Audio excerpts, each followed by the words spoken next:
Hi everyone, welcome to Otaku Saga. I'm DK. I'm Rizzo. And I'm Zero, and today in Anime Reaction we'll watch the 7th episode of 100.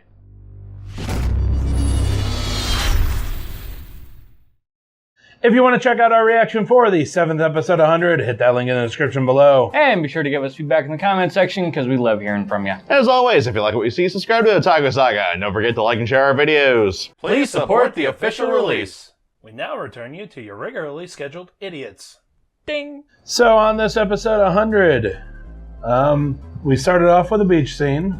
The serious scene. Then a comic relief section. And the streak continues! And the streak continues. The boob-seeking missile managed to find his mark once again. This time with his face. There are definitely worse ways to die. Right. So apparently, the ship is powered by Claire's sister. What? I guess. Oh my god, they're the machines from the Matrix. I guess that energy, what they call it, sense energy, with her, yeah, so strong that it can power something that's the equivalent of like hundreds of aircraft carriers. Yeah, it's the equivalent of like at least 4 aircraft carriers strapped together. Yeah, because you see a little garden in the opening in that middle section where the living quarters are. It's like 4 cities interconnected. It's fucking huge. But yeah, so before the episode and then kind of during the opening, we were talking about our hate for Sakura. And the various reasons I for overall kind of dislike those characters anyway. But I don't know how to put it.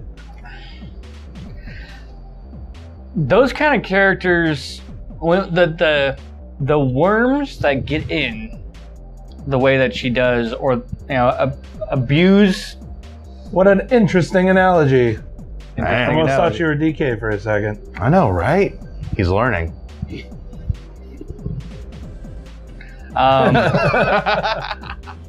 But she really abuses the fact that Hayato basically has to listen to her. That's a boss all over, though.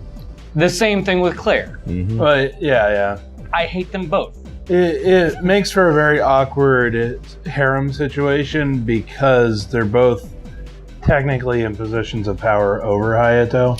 But that's not entirely uncommon, though. I mean, look at Rias from High School DxD. Yeah, that's true too. She has She has her moments where I don't like her, though.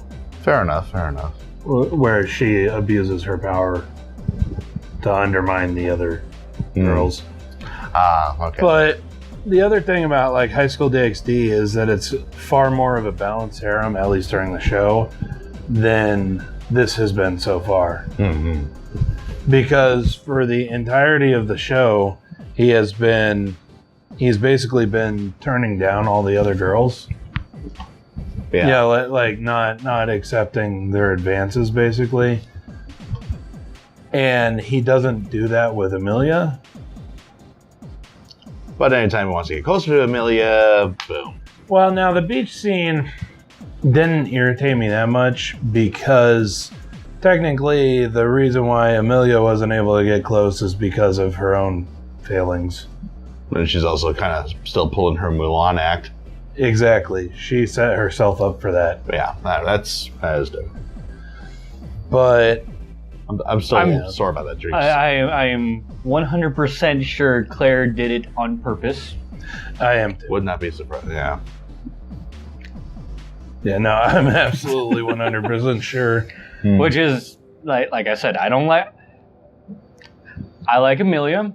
I think it should be Emilia and Hayato and no one else. I think it will be, but It won't be because they're trying to make it a harem. It's failing hard.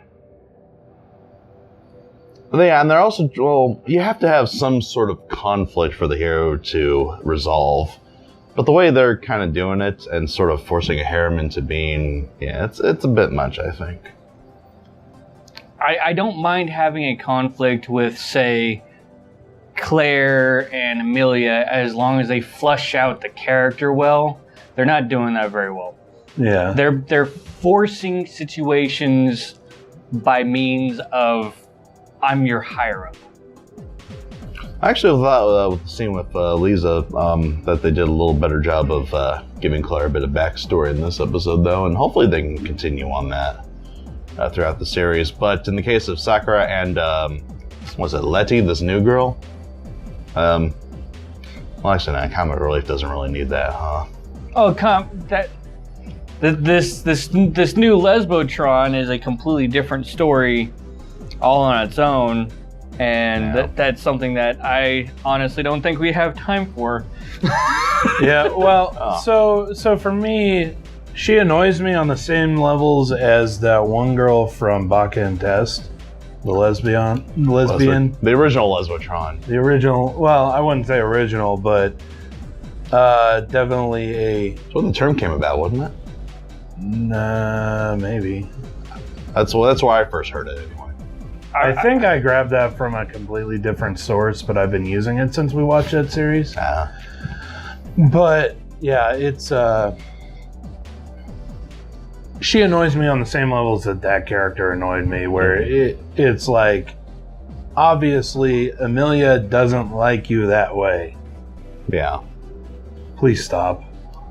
Just move on. Amelia does not swing that way. Please stop. Just move on. There are fish in the sea. Man, it's a common theme, isn't it? Amelia, being a princess. There had to be more to her. I mean, why is she going through all this trouble of hiding her gender from the rest of the school? There had to be a reason. She really likes her fake names, though. Yes, she does. Damn it! And she's about as Amelia Gutenberg, Amelia Hermit, or Emil Crossfod. She's about as good as using fake names as Michael Vick was. Mike Mexico. What the hell? But yeah, so the other big thing in this episode is Fritz and what's the girl's name? Reiti, I believe. Yeah, Reiti. They actually finally joined the selections. They even got their new uniforms. Which I actually just noticed this episode that they changed the color of the stripes on their uniforms if they're in the selections. Yeah. And they got their first mission. The UN has ordered many people to gather and start clearing out a big savages. 50 of them. Yes, in the totally not China. But is totally China. Totally China. Don't try to fake it. Yeah. But then again, it's like blind name products for countries, where Japan's now Yamato or something like that. Yeah, Japan's Yamato. Britain is Britannia. Yeah, the whole world's like that. Yeah, it's nothing new. But yeah, totally not China. Yeah, and then you see the hunters at the end of the episode with their nice fangs sharpened and ready to go. Yeah, totally not looking shifty, walking through the city with hoods up. Yeah. Something smells about this. Yeah. I love it. I love it. Can't wait for next episode. Yeah, that about does it for this episode of Anime Reaction. As always, I'm Rizzo. I'm Zero. I'm DK. See you next time. Hi everyone, Otaku Saga here, and we really hope you enjoyed this episode of Anime Reaction. Yeah, and if you have an idea for an anime that you'd like to see us watch, leave a comment down below. If you really like what we do, feel free to subscribe to our channel and visit our website at www.otakusaga.com. And as always, thanks for watching. So apparently we generated a little bit of a not necessarily backlash. You guys in the comment section are fucking fantastic. Like seriously, you guys are too nice. But there was a few people who were like, "What is up with the hate against Sakura?" Oh. We hate both of them, Claire and Sakura. Sakura was the focus of this episode. Sakura is stealing things from Amelia. It's kind of I'm not a big fan of in the harem or harem-esque series when there's the character that worms her way in.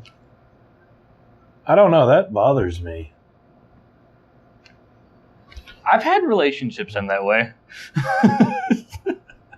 There you go. Yeah, Keeping it real. Yeah, keeping it real. Keeping it real. But yeah, no, basically, you know, he was. I mean, technically, she wasn't the one who called Hayato to go look for her, but I don't know.